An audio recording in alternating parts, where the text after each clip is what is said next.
Samweli wa kabiri igice cya 17.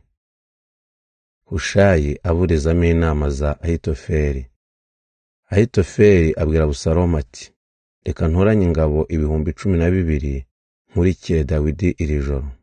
Ndamugeraho ananiwe nta gatege, mutere ubwoba maze abari kumwe nawe bose bahunge, hanyuma mwice asigaye wenyine.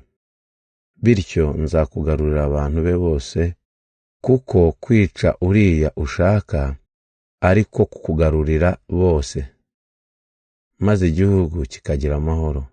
Iyo nama inyura Abusalomu n'abakuru b'Abisirayeli bose. Ariko Abusalomu aravuga ati, nimuhamagare Hushayi w'Umwaruki nawe twumve icyo abivugaho. Hushayi ahageze, Abusalomu amusubiriramo ibyo Ahitofeli yababwiye, maze aramubaza ati, mbese twakurikiza iyo nama cyangwa hari ikindi ubivugaho? Hushayi aramusubiza ati, noneho inama Ahitofeli atanze si nziza. Nawe ubwawe uzi neza so n'ingabo ze bose ni intwari zidatsimburwa, ni nk'ikirura batwariye ibyana. Uretse n'ibyo, so amenyereye iby'intambara, nta kuntu yaba yaraye hamwe n'abandi.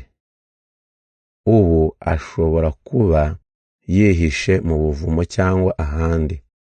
Adutunguye hakagira abapfa muri twe, abazabyumva bazavuga bati, ingabo za Abusalomu zatsinzwe. Ubwo rero n'uw'intwari ushiritse ubwoba nk'intare azacika intege, kuko Abisirayeli bose bazi ko so ari umurwanyi ukomeye, kandi ko ari kumwe n'ingabo z'intwari. Inama nakugira rero nuko wakoranyiriza hano Abisirayeli bose, uhereye Dani mu majyaruguru ukageza i Berisheba mu majyepfo, bakanganya ubwinshi n'umusenyi wo ku nyanja, maze wowe ubwawe ukabayobora ku rugamba. Aho azaba ari hose tuzamugeraho, tuhazimagize nk'uko ikime gitonda hasi kikahazimagiza.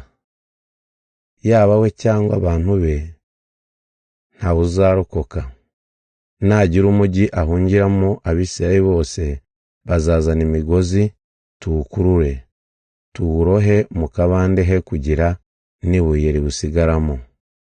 Abusalomu n'abandi Bisirayeli bose baravuga bati, inama ya Hushayi w'Umwaruki iruse iya Ahitofeli.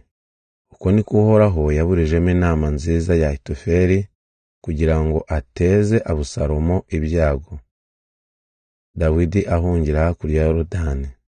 Hushayi ahita ajya kubwira abatambyi Sadoki na Abiyatari inama Ahitofeli yagiriye Abusalomu n'abakuru b'Abisirayeli n'iyo we yabagiriye.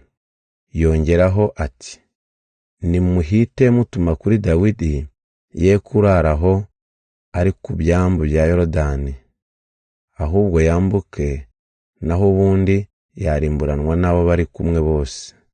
Yonatani mwene Abiyatari na Ahimasi mwene Sadoki ntibashoboraga kwinjira mu mujyi kugira ngo batababona. Bategerereza Enirogeli, abariho umuja wabatumweho abahera ubutumwa bwo kugeza ku mwami Dawidi.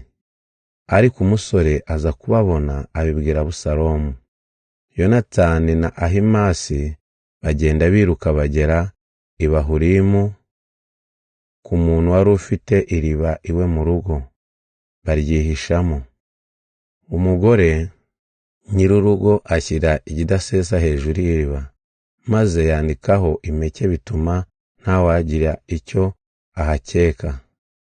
Abagaragu ba Abusalomu binjira muri urwo rugo babaza uwo mugore bati, Ahimasi na Yonatani bari he?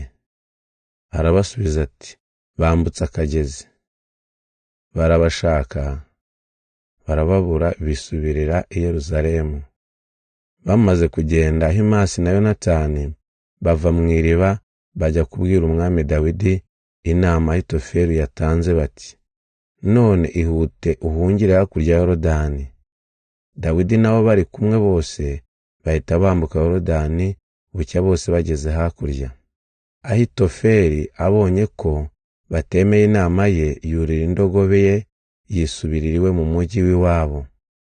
Agezeyo atunganya ibyo mu muryango we, arangije arimanika, bamushyingura hamwe na se.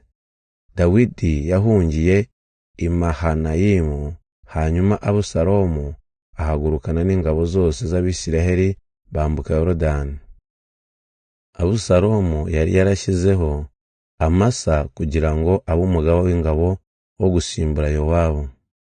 Amasa uwo yari mwene Yitira w'Umwishimayeli, yabyaranye na Abigayili umukobwa wa Nahashi, akaba na murumuna wa Seruya nyina wa Yowabu. Abusalomu n'abo Bisiraheli bakambika mu ntara ya Gileyadi. Dawidi ageze i Mahanayimu, Shobi mwene Nahashi w'Iraba umurwa w'Abamoni, na Makiri mwene Amiyeli w'i Lodebari, na Barizirayi w'Umunyageleyadi w'i Rogelimu. Bamuzanira ibyo kuryamaho n'amabesani n'inzabya z'ibumba, n'ingano za kungu n'iza bushoki n'iz'ifu n'impeke zikaranze, n'ibishyimbo n'inkori, n'ubuki n'amata y'ikivuguto n'amavuta akuze n'intama. Babizanira Dawidi n'abo bari kumwe, kuko bibwiraga bati, bariya abantu biciwe n'inzara n'inyota n'umunaniro mu butayu.